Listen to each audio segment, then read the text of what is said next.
पाणाति पाता वेरमणि शिक्षापदम समादयामि, मैं किसी की हत्या नहीं करूंगा। ये इतना ही नहीं है, इसको ध्यान देने की जरूरत है। मैं हत्या नहीं करूंगा, हत्या का आदेश नहीं दूंगा और हत्या का अनुमोदन नहीं करूंगा। ये 3 तरह से कवर होता है हमारा कर्म। ये नहीं कि मैं खुद हत्या ना करूं, दूसरे से ऑर्डर देकर हत्या करा दूं तो भी मैं ही जिम्मेदार हूं, और फिर उसका अनुमोदन भी नहीं करूंगा। ठीक कर दिया आपने, ठीक किया, उसको मारा। तो ये तीनों चीज 10 हमारे कर्मों पर लागू होती हैं, जो हमारे अकुशल मूल और कुशल मूल है। कुशल मूल में यह है कि इसका उल्टा होगा, मतलब ये मैं अच्छा भी करूंगा, जीवों की रक्षा भी करूंगा, दूसरों को भी कहूंगा करो, और फिर कहूंगा बहुत अच्छा किया, किसी जीव की रक्षा करें। तो ये 3 तरह से लागू होता है, ये 3 बात 3 तरह से, तब जाकर ये कंप्लीट होता है।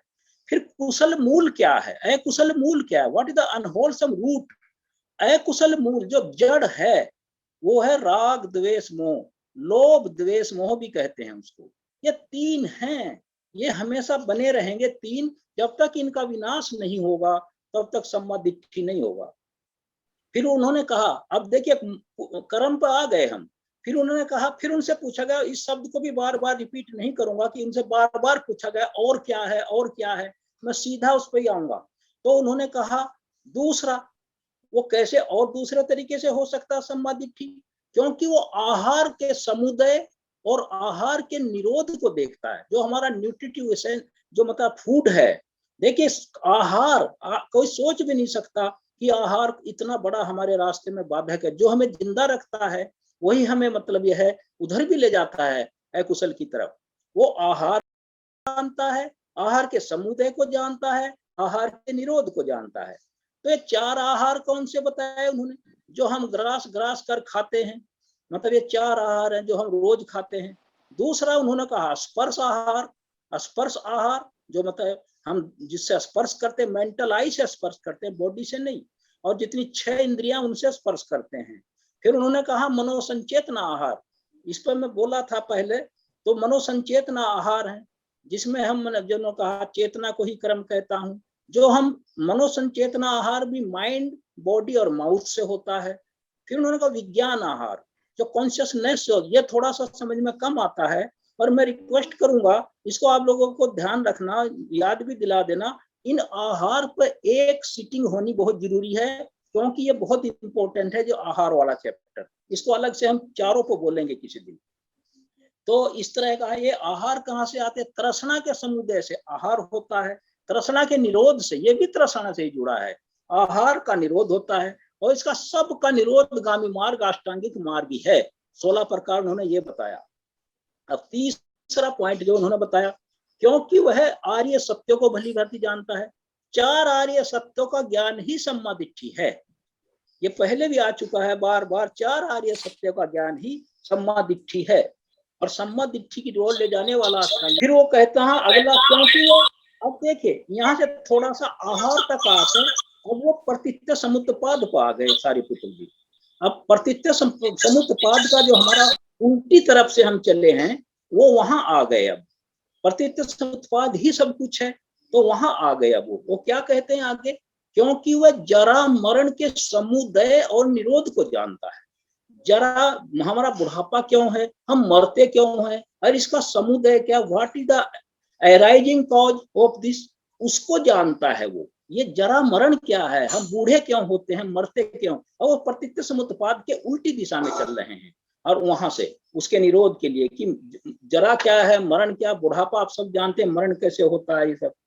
फिर वो कहते हैं अब जरा हो गया, जरा कब होगा, क्योंकि वह जाति समुदय निरोध को जाता। जाति माने जन्म, जन्म होगा तो जरा भी होगा, व्याधि भी होगी, मरेंगे, सारे काम होंगे।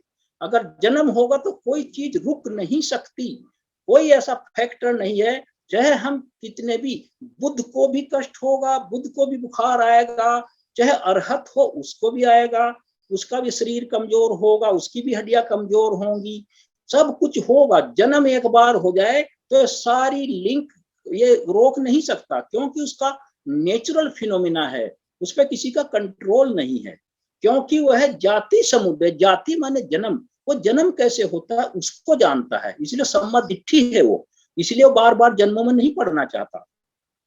और ये जाति समुदय किसे कहते हैं, जाति निरोध किसे कहते हैं, जाति निरोधगामी मार्ग फिर अष्टांगिक मार्ग ही है। तो इस तरह कहा उन्होंने। फिर आगे कहा, उल्टा चल रहे हैं पतित्व समुदय, क्योंकि वह भाव के समुदय और निरोध को जानता। भाव, भाव माने बने रहने की इच्छा। जैसे हम कोई कर्म करते हैं, हमारे हरेक कर्म हमारे राग द्वेष मोह से आच्छादित हैं। मैं दूसरे ऐसे सिंपल शब्दों में कहूंगा, they are pregnant with the raag dvesh मोह। उनमें छिपे हुए हैं, वो दिखाई नहीं देते, लेकिन हम करते उसी भाव से हैं उनको, क्योंकि वह उसको जानता है कि मतलब यह है, ये जाति समुदाय क्या है। फिर वो क्या आगे चल गया, जाति समुदाय भाव निरोध। भाव निरोध, जब हम भाव होगा, हमारा बने रहने की इच्छा होगी तो ही जन्म होगा हमारा। उसको जानता है कि मैं जन्म की आधारशिला कहाँ से रखी जाती है, रीबर्थ की प्रतिसंधि की आधारशिला कहाँ से रखी जाती है, उसको जानता है। और ये भी जानता है इसका समुदय क्या है, इसका निरोध क्या है, भाव का। To become more and more, to continue more and more, to want a good birth, ये भाव में आता है। हम बने रहें, ये चलता रहे इच्छा। चालू हो गया ये, अभी चालू हुआ 2 सेकंड पहले। उसको जानता है वो। फिर उसको कहा अब भाव कहाँ से होता है, अभी नहीं हुआ, अभी 353 हुए हैं। भाव को जानता है तो भाव, फिर उसको कहते हैं क्योंकि वह उपादान, उपादान के समुदय और निरोध को जानता है। उपादान से भाव होता है, उपादान से भाव, फिर वो जानते हैं कि भाव कहाँ से होता है, उपादान से। उपादान माने क्लिंगिंग। पहले भी ये बात डिस्कस हो चुकी है, जैसे कोई तृष्णा है किसी चीज को पाने की, और मैं उसके पीछे लगा हुआ हूँ, और एक बार मेरे हाथ में वो आ जाए, या मैं उसको वो मिल जाए कोई चीज जिसमें उसकी इच्छा करता हूँ, फिर उसको उसमें इतना लिप्त हो जाना, और इतना उसमें फंस जाना, और उसमें इतना ओवरलैपिंग हो जाता है, तो उसको उपादान कहते हैं। उपादान उसको कहते हैं क्लिंगिंग, चिपक जाना, छोड़ना नहीं। चाहे भाई कोई कितने दुनिया कहती रहे, वो दूंगा नहीं, मैं नहीं दूंगा, कोई भी कहता रहे, तो उसे उपादान कहते हैं, क्योंकि वो उपादान के भाव को जानता है, समुदय को जानता है, निरोध को जानते हैं। अच्छा, फिर कहते हैं कि ये भाव वाला क्या है, ये 3 भाव हैं। भाव क्या है, काम भाव, रूप भाव, अरूप भाव। काम भाव जो हम लोग संसार में फंसे हुए हैं, रूप भाव जो है फाइन मटेरियल है जिसमें देवता होते हैं, और अरूप भाव होते हैं कुछ इनका जिनका शरीर नहीं होता। वो 3 भाव हैं, कामावचर, रूपावचर, अरूपावचर भी इनको कहते हैं। इनको मतलब यह है।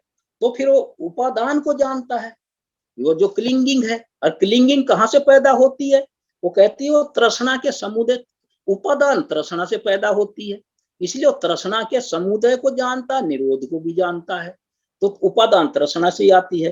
तो तृष्णा कहाँ से, कैसे तृष्णा है, ये हम सारा का सारा जितनी हमारे अकुशल हमारी वेदनाएं हैं, तृष्णाएं हैं, उपादान हैं, जितने भी हैं, ये इनका रूट ये कहाँ से उत्पन्न होती हैं, ये हमारी 6 सेंस ऑर्गन से ही कनेक्टेड हैं, वहीं से आती हैं ये 6 की 6, और अकेले नहीं आती। जो इनके बाहर 6 जो मतलब ये है स्पेयर, जो इसके ऑब्जेक्ट है, स्पेयर है, सेंस स्पेयर कहते हैं, आयतन, उसके जो मतलब ये है, उसके जो फैकल्टी, और उसको ऑब्जेक्ट भी कहते हैं। लेकिन चूंकि ऑब्जेक्ट एक छोटा रूप दिखाई पड़ता है, लेकिन इसके आयतन ज्यादा अच्छा शब्द है इसके लिए, क्योंकि आयतन में बहुत सारा समावेश हो जाता है, क्योंकि वह तृष्णा के समुदाय के उसको जानता है। ये तृष्णा, रूप तृष्णा, शब्द तृष्णा, गंध तृष्णा, रस तृष्णा, स्पर्श तृष्णा और धम्म तृष्णा, आइडियाज और ये सब इनको जानता है।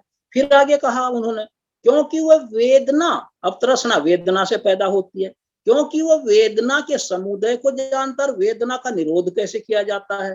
फिर वही ये वेदना क्या है, 3 प्रकार की वेदनाएं हैं, सुखा वेदना, दुखा वेदना, अदुखा सुखा वेदना, और आगे चलकर दोमनस्य, सोमनस्य, इसमें और अगर गंभीर हो जाता तो 5 हो जाती हैं। दोमनस्य वो मन से संबंधित है, दुखी मन, सोमनस्य माने सुखी मन, अच्छा हैप्पी हैप्पी हैप्पी मूड मतलब यह है, और उसका सैडफुल मूड। तो ये कहते हैं कि वो वेदना को भी जानता है। और वेदना कैसे होती है, फिर वही बात, चक्षु वेदना, उससे पहले स्पर्श वेदना, ये 6 इंद्रियों से कनेक्टेड होती हैं ये। फिर आगे जानता है वेदना को जानता है। फिर वेदना कहाँ से आती है? वो कहते हैं फिर सारिपुत्र जी, क्योंकि वो स्पर्श को जानता है और स्पर्श के समुदय को जानता है, उसके निरोध को भी जानता है। क्योंकि वेदना स्पर्श से आती है। हम कैसे स्पर्श करते हैं? ये तो स्पर्श तो है हमारा काया का, ये तो एक ही स्पर्श है। हम उसको कहते हैं ये स्पर्श क्या है, यह स्पर्श समुदय क्या, निरोध क्या है? चक्षु स्पर्श, श्रोत स्पर्श, घ्राण स्पर्श, जिह्वा स्पर्श, काया स्पर्श और मन स्पर्श। हम काया के स्पर्श को ही जानते हैं लोक में, 5 को हम नहीं कर सकते। इतने भयंकर है यह स्पर्श वाला। इस पे अगर आदमी यहाँ आकर रुक जाए तो शायद वेदना रुक जाएगी। यहीं आकर ठहर जाए आधे पे ही, तो उसकी आगे फिर 7वीं 8वीं कड़ी है ये, अगर इस पर आकर रुक जाए तो हमारा ये भव चक्र रुक सकता। लेकिन इस पर कंट्रोल करना बहुत ही कठिन है, लेकिन उतना कठिन भी नहीं है। तो फिर वो स्पर्श स्पर्श जो 6 इंद्रियों से स्पर्श हम करते हैं, स्पर्श हम मेंटल आई से करते हैं, फिर हियरिंग कैपेसिटी से करते हैं, तो हम आप स्मेलिंग कैपेसिटी से करते हैं, उसकी हम जो हमारी जिह्वा की उसकी कैपेसिटी से करते हैं, स्पर्श करते हैं हम लोग। कहीं भी मिठाई का, जैसे रसगुल्ला है, रसगुल्ला आपको बता दिया, रसगुल्ला आपने खाया नहीं, उसका टेस्ट पता चल गया आपको, अरे भाई जरूर खाएंगे क्योंकि टेस्ट पता चल गया आपको। बताऊं आपको, करेले का बताएंगे, करेले की सब्जी बनी, उसका भी पता चल गया आपको। ये हम लोग अपनी इंद्रियों के जो हमारे सेंस ऑर्गन हैं, उससे हम उसको देख के उसको टच कर लेते हैं, इवन उसका स्वाद ले लेते हैं। यह स्पर्श इतना मतलब ये प्रभावी है। अच्छा, क्योंकि वह तो ये जानता है, तो उसको जानता है, क्योंकि फिर वो कहते हैं षडायतन, स्पर्श कहाँ से आता है? 6 इंद्रियों और ऑब्जेक्ट से आता है। क्योंकि वह सलायतन को जानता है, उसके एराइजिंग को जानता है, उसके निरोध को जानता है, समुदय को जानता है, इसलिए भी वो सम्मा दिट्ठी होता है।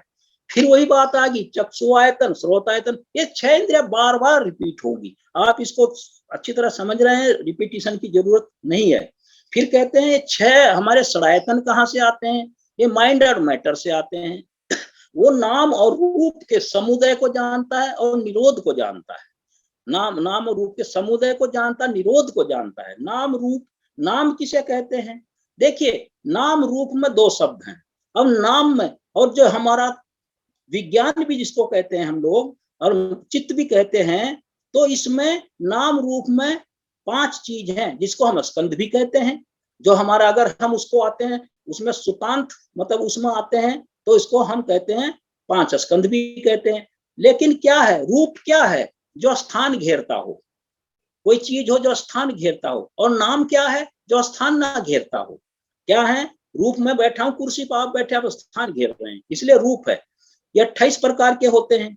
दूसरा है नाम, क्या है? वेदना संज्ञा, मतलब यह वेदना संज्ञा और ये जो हमारे जो संस्कार और विज्ञान, ये नाम है। ये स्थान नहीं घेरते, इनका पता ही नहीं चलता, इनका कोई रूप नहीं है, इनके अंदर फीलिंग है, वो सब है।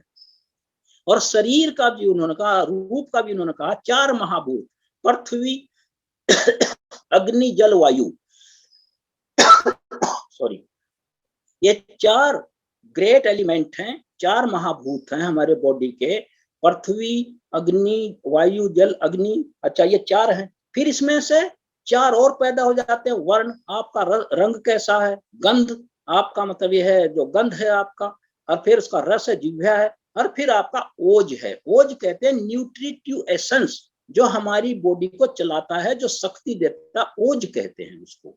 जो हमारे खाने में से जरा सा पैदा होता है वो इसेंस कहते हैं उसको, न्यूट्रिटिव इसेंस। तो ये ओजोस्टमक इसीलिए कहा गया है।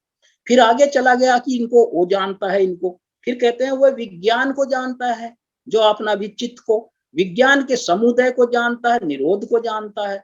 विज्ञान का समुदय तो प्रतिसंधि जिस दिन होती है अगले जन्म की, वहीं से अराइज हो जाता है। इधर आदमी डेथ हुई नहीं, इधर का लास्ट सांस, उधर का पहला सांस, तो उसमें इतना ही अंतर है। इधर का लास्ट, उधर का पहला। इधर का विज्ञान जो भी चित्त क्षण लास्ट का होगा, आगे जाकर प्रतिसंधि चित्त में एराइज होकर स्पार्किंग करके वो गायब हो जाता है। फिर उसकी तरह दूसरा चित्त आ जाता है, क्योंकि आप जानते हैं एक ही चित्त नहीं है, तो चित्त क्षण कहते हैं उसको। तो थॉट मोमेंट कहना उसको ज्यादा अच्छा होगा। चित्त से ऐसा लगता है कि जैसे अब जब से हम पैदा हुए थे वही चित्त चला आ रहा, नहीं, ये तो कितना बार बदलता है, एक सेकंड में इसका कोई अंदाजा नहीं लगाया जा सकता। तो विज्ञान के समुदय निरोध को जानता, विज्ञान का समुदय तो वहीं से हो जाता, प्रतिसंधि चित्त से हो जाता है। और फिर ये चक्षु विज्ञान, स्रोत विज्ञान, वहीं से इसको आ जाता है ये। फिर आकर फिर वो संस्कार के निरोध को जानता है, कम्मा फॉर्मेशन, संस्कार, ये संस्कार क्या है? काय संस्कार, वची संस्कार, मन संस्कार। जो कहते हैं भिक्षुओं चेतना हम भिक्षुए कम्बम बदामी, भिक्षुओं में चेतना को ही कर्म कहता हूं। ये 3 संस्कार होते हैं, माइंड, माउथ और बॉडी। इनके समुदय को जानता है, इनके निरोध को जानता है। फिर वो क्या जानता है? अब ये संस्कार कहाँ से पैदा होते हैं? अविद्या से पैदा होते हैं। अब उन्होंने देखे सूर्य प्रतित्व समुत्पाद को कवर कर दिया सारिपुत्र जी ने, वो इनको जानता है, इसलिए वो सम्मा दिट्ठी होता है। फिर वो अविद्या के समुदय को जानता है, निरोध को जानता है। ये अविद्या क्या है? अविद्या क्या है? इसका समुदय कहाँ, निरोध क्या है? ये है अविद्या, 4 आर्य सत्यों का ज्ञान ना होना, और अतीत का ज्ञान ना होना, भविष्य का ज्ञान ना होना, अतीत और भविष्य दोनों का ज्ञान ना होना, और मतलब ये अष्टांगिक मार्ग का ज्ञान ना होना, उसका प्रतित्व समुत्पाद का ज्ञान ना होना, ये अविद्या है। तो इसको जानता है वो अविद्या कहाँ से पैदा होती है। अब ये बात पहले भी मैंने कही थी, फिर रिपीट कर देता हूँ आपकी जानकारी के लिए। अब अविद्या पे तो हम रुक गए, लेकिन अविद्या आती कहाँ से है? इसमें भी मध्यम निकाय में सारिपुत्र जी ने इसी सूत्र में समूह किया, अविद्या समुदय आसवो समुदयो, आसवो समुदय अविद्या समुदय। आश्रव टेंट्स जिनको कहते हैं, आश्रव के समुदय से अविद्या होती है और अविद्या के समुदय से आश्रव होते हैं, वैसे वर्षा है, ये साइक्लिक है। तो अविद्या कहाँ से पैदा होती है? वो इसके आश्रव से पैदा होती है। तो अविद्या, तो इसलिए इतनी चीजों को जानने से वो आदमी सम्मा दिट्ठी हो जाता है। तो ये सम्मा दिट्ठी सूत्र है जो मैंने आपको अभी सारा इसकी 16 की 16 कड़ियां रिपीट करी। इसको आप मध्यम निकाय के प्रथम भाग में सम्मा दिट्ठी सूत्र में जान लेंगे। अब सम्मा दिट्ठी का एक फैक्टर ये है, दूसरा फैक्टर उसका सम्मा संकल्प है, जिसको कहते हैं सम्मा संकल्प, संकल्प जिसको इंटेंशन भी कहते हैं कुछ लोग, राइट थॉट भी कहते हैं सब लोग। जैसे वहां सम्मा दिट्ठी, भगवान ने सम्मा क्यों लगाया है हर जगह? सम्मा क्यों लगाया है? मतलब ये उन्होंने दिट्ठी क्यों नहीं कहा? अगर हम सम्मा नहीं लगाएंगे तो दिट्ठी माने मतलब यह है वो नेगेटिव ही होगा, क्योंकि दिट्ठी हम देखते हैं तो उसमें तो सारी चीज देखते हैं हम लोग अच्छी भी, बुरी भी, खराब भी, सब देखते हैं। लेकिन जब सम्मा हो जाएगा हमारी दिट्ठी, तो हम बाजार में भी चल रहे हैं तो भी हम उन चीजों की तरफ ध्यान नहीं देंगे जो हमारे चित्त के लिए, हमारे मतलब शरीर के लिए और जो हमारी सोच के लिए घातक है। उसे सम्मा दिट्ठी से राइट लगा दिया उन्होंने, हर जगह सम्मा लगा दिया उन्होंने। तो सम्मा संकल्प, सम्मा संकल्प, जब ये बोधि वृक्ष के नीचे बैठे थे वहां संकल्प लिया था इन्होंने, सम्मा संकल्प कहते हैं। इसका 3 भाग हैं इसके, नेखम्मे, और ये नेखम्मे जो है ना, नेखम्मे संकल्प, नेखम्मे क्या कहते हैं? इसको कहते हैं मतलब यह जिसको त्याग को कहते हैं, परित्याग को नेखम्मे कहते हैं। और ये हमारी 10 पारमिताओं में से तीसरी पारमिता भी है, ये पारमिताओं में भी शामिल है ये। तो ये इतना इंपॉर्टेंट है कि 10 पारमिताओं में ये थर्ड पारमी है, हमारी थर्ड परफेक्शन है। तो सम्मा संकल्प में हमारी 3 है, इसके सब टाइटल हैं, एक नेखम्मे है और दूसरा अव्यापाद है। मतलब यह है अव्यापाद, मतलब कहते हैं इसमें हिंसा है, क्रोध है, मतलब यह है। और इसका अव्यापाद संकल्प जो है लविंग काइंडनेस भी कहते हैं, और इसका दूसरा नाम मैत्री भी है, मैत्ता भी है इसका दूसरा नाम ये भी है। फिर उसके बाद तीसरा है हमारा अविहिंसा, हम हिंसा नहीं करेंगे, उससे विरत रहेंगे, और ये भी एक अविहिंसा संकल्प है तीसरा। और इसका दूसरा रूप जो है कंपैशन है, करुणा है इसका दूसरा रूप। और ये करुणा और संकल्प, ये जो मैत्री है, हमारे जो 4 ब्रह्म विहार हैं, मैत्री, करुणा, मुदिता और उपेक्षा, उनमें ये 2 पार्ट हैं। मतलब ये देखिए दो भाग इसमें आ रहे हैं सम्मा संकल्प में, मैत्री आ रहा है और करुणा आ रहा है। और इनके ऑपोजिट जान लीजिए क्या है, काम संकल्प, जो हम काम राग में फंसे रहना, सेंसुअल डिजायर में फंसे रहते हैं, काम संकल्प। फिर व्यापाद संकल्प, हम मतलब यह है उल्टे सीधे काम करते हैं, इलविल करते हैं, प्रतिग करते हैं, हिंसा करते हैं, राग करते हैं, द्वेष करते हैं, तो इसका उल्टा ये है संसार में। और तीसरा है मतलब विहिंसा, मतलब हिंसा करते हैं हम, टू हार्म अदर्स, दूसरों को नुकसान पहुंचाना। तो ये तीन है सम्मा संकल्प के फैक्टर, इसमें बहुत ये इसमें है। और इसमें ये जो तीसरी पारमिता है, जो भी मतलब यह है इसमें रहता है, जो तीनों को मतलब यह करता है, जैसे सुमेध पंडित, जहां से सुमेध पंडित के जन्म से लेकर आखिरी जन्म जो हुआ था राजकुमार वेशंतर के रूप में, जिसमें दूरे निदान तीन काल हैं, दूरे निदान, अभी दूरे निदान, ये पीरियड है तीन, और संति के निदान। दूरे निदान जो बहुत दूर थे जब उन्होंने बुद्ध बनने का संकल्प लिया था, अभी दूरे निदान जब वो मतलब यह है उसके पास और आते रहे, दूरी घट गई, और जब वो हो गए, इसमें सिद्धार्थ का जन्म हुआ, तो संति के निदान में आ गए, फिर वो बुद्ध हो गए। ये तीन काल हैं, पीरियड हैं। तो उनको सुमेध पंडित से लेकर वेशंतर राजकुमार के तक उनके ये मतलब यह है ये पीरियड हैं। तो इसलिए और देखिए इसमें भगवान बुद्ध ने मतलब यह है जो हमारा धम्मचक्र प्रवर्तन सूत्र में कहा था, उसमें भी उन्होंने हमारे सेंसुअल लिस्ट को, काम भोगों की अति को रोका था, और अपने शरीर को कष्ट देने की अति को रोका था। वो भी अपने प्रति एक हिंसा ही है, हम अपने शरीर को कष्ट दें और काम भोगों में लिप्त ना। तभी उन्होंने कहा मैंने मध्यम मार्ग खोज निकाला है, जो दोनों अतियों से दूर है। तो इस तरह का इन्होंने भगवान बुद्ध ने कहा। और अभी तो देखिए मैं ये कह रहा हूं, इनके काम भोगों के जो दुष्परिणाम हैं, जिसको क्या है, ये तो इतना खतरनाक है कि इसमें दुख होता है। और इस तरह का मतलब यह है, एक आदमी जैसे भूखा कुत्ता एक हड्डी को चूसता रहता है, उसमें फ्लैश भी नहीं है, फिर भी उसको चूसता रहता है। इतना काम भोग में ऐसे फंसे रहते, उसको एक हड्डी मिल जाए वो उसी में लगा रहता है। दूसरा उन्होंने क्या, वो फ्लैशलेस बोन है वो। फिर उन्होंने कहा एक मांस का टुकड़ा, भगवान बुद्ध बैठे थे, एक कौवे ने मांस का टुकड़ा उठाकर आसमान में उड़ गया, उसके पास 50 कौवे दौड़े और उसको मार रहे हैं छीनने के लिए, और उसको घायल कर दिया। फिर उसने दुखी होकर मांस का टुकड़ा छोड़ दिया, फिर अगले कौवे ने पकड़ लिया आसमान में ही, फिर जिसने छोड़ दिया उसको छोड़ दिया, जिसने पकड़ा फिर उसके पीछे लग गए, फिर दूसरा, तीसरा, चौथा। इसी तरह भगवान बुद्ध ने कहा अच्छा, इस संसार में जो पकड़ता है वही दुखी होता है, और जो छोड़ देता है वो सुखी हो जाता है। जैसे कौवा मांस का टुकड़ा छोड़ दिया, अब ये सुखी हो गया, इसको कोई हमला नहीं कर रहा है। तो ये इस तरह वो है। और एक ये दुख किस तरह का, ये काम वासनाएं किस तरह, जैसे कोई घास का गट्ठर सर पे लिए जा रहा हो, जैसे हम काम वासनाओं को लिए घूम रहे हैं, और उसमें पीछे से कोई आग लगा दे तो उसमें मैं जल जाऊंगा। तो 24 घंटे we are burning with the fire of the sensualist. तो हम चारों तरफ घास का गट्ठर जैसा काम वासनाओं का गट्ठर लिए घूम रहे हैं हम अपने ऊपर। तो ये इस तरह का भी है, एक उपमाएं दिए हैं, लंबी उपमाएं हैं, अभी शॉर्ट में कह रहा हूं। अच्छा, फिर जैसे जलते हुए कोयले, द बर्निंग एम्बर जिसको कहते हैं, एक गड्ढा हो और उसमें कोयले जल रहे हो, भट्टी हो, उस तरह काम राग हमारे सेंसुअल लस्ट जो है इस तरह के हैं ये, जिनको छोड़ा उन्होंने।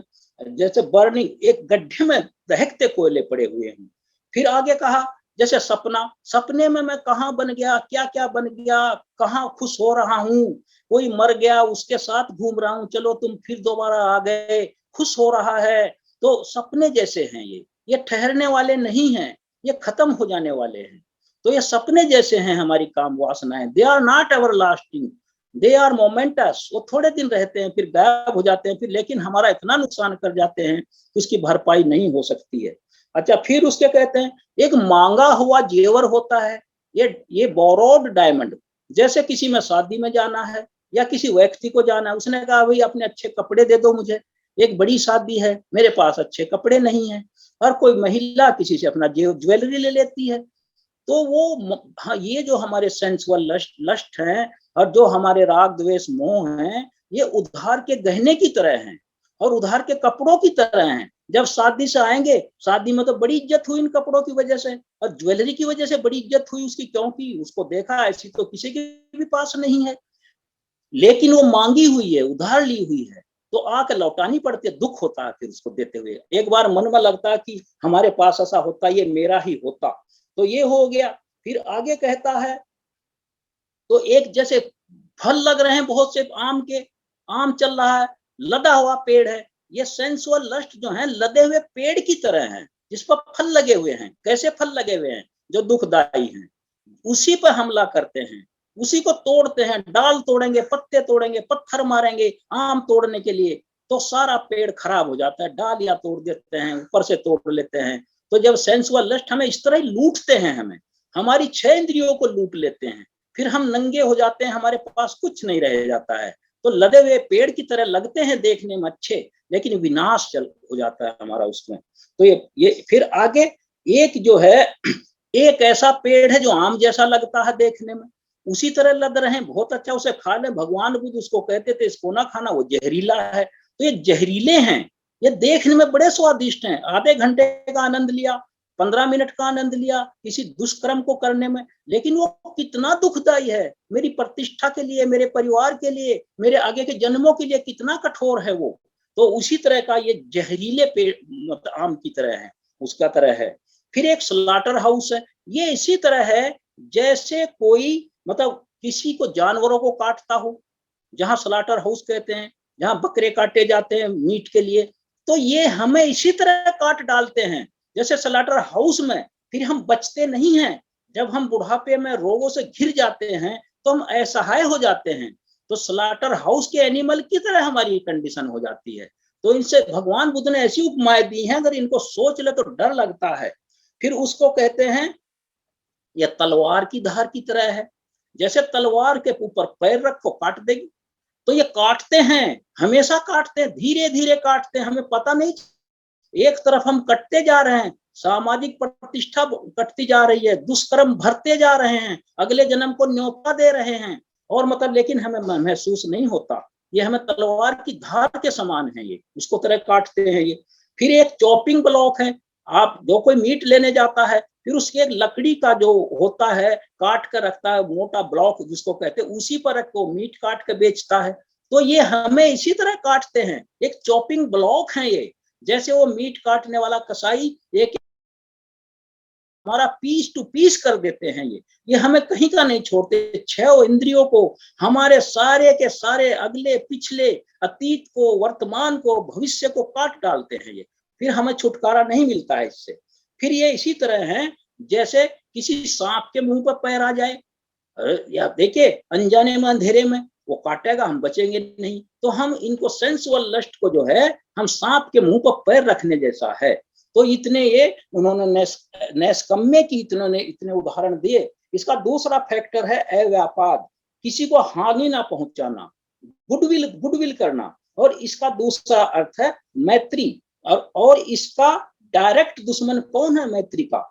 इलविल जो है, इसका इलविल डायरेक्ट एनिमी है। उन्होंने कहा इसका जो मैत्री का डायरेक्ट दुश्मन, सीधा दुश्मन है, इलविल द्वेष है, और मतलब दूसरे को माना। और इनडायरेक्ट दुश्मन क्या? मास्क्ड एनिमी का, जिसमें चेहरे पे मास्क लगाकर छिपा हुआ दुश्मन कौन है? वो है लव, जिसको हम प्यार कहते हैं, कार्नल प्लेजर। वो देखने में लगता है उसे प्यार करता है, उसे लव करता है, लेकिन ये छिपा हुआ दुश्मन है ये। तो लेकिन इसके परिणाम भी वहीं पर जाके मिलते हैं। इलविल होगी, जहां अपने संबंध बना रखे हैं वहां मारे जाओगे, पता चलेगा संबंधों में वहां मर्डर तक हो जाते हैं। ये रोज आप देख रहे हैं, जहां आदमी अवैध प्यार करता है, इलिसिट अफेयर करता है, तो वो एक दिन खुलता है तो मारा जाता है। तो इसी तरह इसका सीधा ये है। और ये जो है, जो हमारे कार्नल प्लेजर है, ये शारीरिक काम वासनाएं हैं। तो इसमें ये सारे के सारे हमारे छिपे हुए दुश्मन की तरह हैं। अब इसमें ये हो गया। और जो मैत्री भाव है, उसको ऐसे कहा है कि मैत्री भाव ऐसा भाव है जैसे आप थर्मामीटर को अपने मुंह में लगाते हैं, उसमें मरकरी होता है, और जिसपे उसे इसको क्विक सिल्वर भी कहते हैं, मरकरी भी कहते हैं, वो टिकता नहीं है, वो चिपकता नहीं है।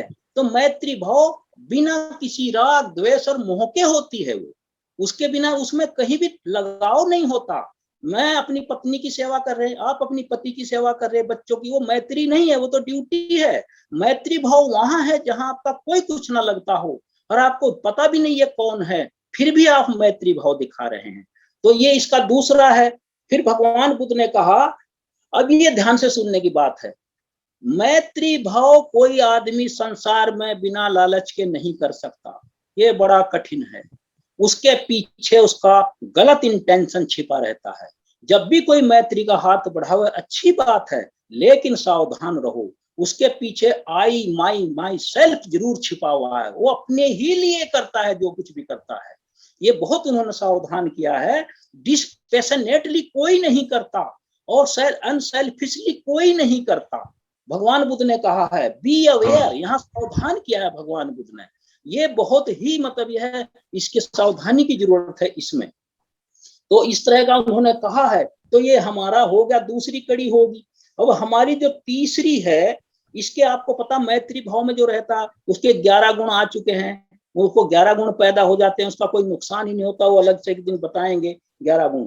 उसके बाद भगवान बुद्ध जो हैं वो ऐसे थे, उनका पूरा जीवन ऐसा था कि उन्होंने कभी जीवन में किसी को डांटा नहीं, फटकारा नहीं, गाली नहीं दी, इनके मुंह पर थूक दिया तो भी मैत्री भाव दिखाया उन्होंने। तो उनका एम्बोडीमेंट थे वो मैत्री के, वो मैत्री के समावेश था उनके अंदर। उन्होंने अपने जीवन में कभी किसी को गाली नहीं दी, मैत्री भाव बनाए रखा अपने भिक्षुओं के प्रति। जब भी भिक्षु उनको मिलते थे, उनका भिक्षु संग, कहो कैसे हो, खाना पानी 4 परतें मिल रहे हैं या नहीं मिल रहे हैं, मतलब भोजन मिल रहा है, और मतलब यह पिंडपात मिल रहा है, सोने की जगह ठीक मिल रही है, खाने को मिल रहा है, दवाइयां मिल रही हैं, वो पूछते थे। फिर बाद में कहते थे इसी मैत्री के साथ रहते रहो। यही उनका संदेश अपने संघ को होता था। तो उसके प्रतीक थे, उसके पूरे का फुल वो था। फिर तीसरा होता है इसमें, मतलब यह है हार्मलेसनेस। इसका दूसरा पर्यायवाची कंपैशन है। कंपैशन में हम किसी को हानि ना पहुंचाना, दया दिखाना। और इसमें धम्पद की 225, 261, 270, 300 नंबर की गाथाएं हैं। इनको आप पढ़िए, उसमें करुणा पर पूरा का पूरा भगवान बुद्ध ने ये कहा है। और ये हमारा जो ये करुणा है, तो इसमें कम्मा, इसमें क्या है, करुणा कब करेंगे हम, जब हमारे अंदर देने की भावना होगी। देंगे कब, जब मैत्री की भावना होगी। और उसमें मैत्री की भावना कब होगी, जब त्याग की भावना होगी। और इसका करुणा का सीधा दुश्मन है, डायरेक्ट एनिमी है इसका, मतलब क्रुएलिटी, निर्दयता इसका डायरेक्ट एनिमी है। ये बता रहा हूं आपको, ये इसका सीधा दुश्मन है। और भगवान बुद्ध ने कहा, भगवान बुद्ध ने अपने जीवन में करुणा दिखाई। लास्ट में उन्होंने कहा, कोई गरीब आदमी हो, जो गरीब बस्ती हो, उनको भोजन देना, वस्त्र देना, उनके बच्चों को एजुकेशन देना, ये करुणा है। ये उसमें करुणा के ही आते हैं, उसमें आते हैं। तो भगवान बुद्ध ने ये इस तरह के सम्मा संकल्प, जो मैंने संक्षेप में आपको नरेट किया है, इस तरह का उन्होंने समझा। सम्मा दिट्ठी दोनों को मिलाकर पूरी होती है। उधर सारिपुत्र जी का है, ये तीनों फैक्टर मैंने आपको समझाए। जब ये दोनों का अमेलगमेशन हो जाएगा, एक दूसरे में दोनों समाहित हो जाएंगे, तो हम सम्मा दिट्ठी हो जाएंगे। और सम्मा दिट्ठी ही, मैं तो ये कहता हूं, भगवान बुद्ध ने कहा सम्मा दिट्ठी ही मतलब यह है प्रज्ञा है। और सम्मा दिट्ठी जिसको हो गया, उसका निर्वाण तय है, उसकी दुखों से मुक्ति तय है। क्योंकि वो 24 घंटे निरंतर जहां भी होगा, हर चीज को सम्मा दिट्ठी से ही देखेगा। वो उसके अंदर कोई क्रूएलिटी नहीं आ सकती है, किसी से छीनने का भाव नहीं आ सकता है, और किसी को मतलब यह काम वासना से नहीं देखेगा वो। और वो सबको देखेगा, चाहे स्त्री हो चाहे पुरुष हो, वो उसको सिर्फ देखेगा। क्या देखेगा उसमें, ये पृथ्वी अग्नि वायु जल का कॉम्बिनेशन है। वो ये नहीं देखेगा। ये बनते बुद्ध घोष बैठे हुए थे, उनको एक बार पूछा, एक आदमी ने, उसकी स्त्री कहीं काम से गई थी, तो उसने पूछा, भगवान भंते इधर से कोई स्त्री गुजरी है, आपने देखा? जबकि उधर से गुजरी। उन्होंने कहा स्त्री या पुरुष गुजरा ये तो पता नहीं है, लेकिन एक हड्डियों का समूह मेरे सामने से जरूर गुजरा है। तो जो आदमी इनको समझ जाएगा, इस ये भी नहीं, ये निराशा की बात नहीं है। लोग कहते हैं तो निराशा का धर्म है, यहाँ तो हर वक्त नेगेटिव बात होती है। नेगेटिव नहीं थे भगवान बुद्ध। उन्होंने आपके जितने उन्होंने अंगुत्तर निकाय में सारे सुख गिनवाए हैं। उसने परिवार का सुख, संपत्ति का सुख, स्वास्थ्य का सुख, रिश्तेदारों का सुख, उन्होंने इतने सुख गिनवाए हैं। लेकिन उनमें ज्यादा घुसना फिर उपादान में कन्वर्ट हो जाता है। उन्होंने कहा महाली, महाली सूत्र में कहा है उन्होंने, अगर इस लोक में दुख ही दुख होते, सुख ना होता, तो कोई सुख के प्रति आकर्षित ना होता। लेकिन समस्या ये है, जब आदमी को सुख मिल जाता है, वो इतना लिप्त हो जाता है उसमें कि उसे दुख में कन्वर्ट कर लेता है। फिर उन्होंने कहा महाली, इस लोक में अगर सुख ही सुख होते और दुख ना होता, तो ये बड़े बड़े राजकुमार, बड़े बड़े घरों के लड़के, यंग मैन मेरी तरह घर छोड़कर भिक्षु ना बनते, क्योंकि वो जानते हैं कि अल्टीमेटली दुख पीछा करेगा। उसी दुख का, और जहां दुख पीछा करेगा फिर तो वहां फिर अगला जन्म होगा, उसे भव होगा, उसे कोई रोक नहीं सकता। तो उसको आपको और हमको मिलकर ये जो धम्म सभा भंते जी के आशीर्वाद से और दूरदर्शिता से शुरू हुई है, और इसका इतना हम लोगों को फायदा हो रहा है, हमारे धम्म बंधुओं को, हमारे जो भी से जुड़ रहे हैं, तो इसका इतना लाभ है। और मेरी तो ये, मैं आप लोगों से हाथ जोड़ कर ये कहता हूँ, मेरे अंदर ये बात आती है, मैं कोई बड़ा आदमी नहीं हूँ, लेकिन मैं ये सोचता हूँ कि जितना मैंने पढ़ा है अपने भाई बंधुओं को सबको दे दूं, सबके मन में उतर जाए, और एक दिन ऐसा आए कि मैं बैठ कर सुनूं और सब बोलते रहें और मुझे बोलना ना पड़े, फिर मैं उनको साधुवाद दूं। ये हमें ट्रांसफर करना है अगली जनरेशन को। जैसे आज भंते जी ने जयशंकर सहाय को दूसरा स्पीकर बनाया है, इसी तरह आप भी अपने टॉपिक दीजिए। हम दूसरी सेकंड लाइन तैयार करना चाहते हैं कि हमारी सेकंड लाइन तैयार हो जाए, ये विरासत हम अपने जूनियर्स को सौंपें। जैसे भगवान बुद्ध का धर्म मतलब 2600 साल इसी तरह ट्रांसफर होता आ रहा है, पीढ़ी दर पीढ़ी। तो इन्हीं शब्दों के साथ मैं आप सबको नमो बुद्धाय कहता हूँ, और सबको मतलब यह सबका कल्याण हो, सबका मंगल हो। साधु साधु साधु साधु साधु साधु साधु।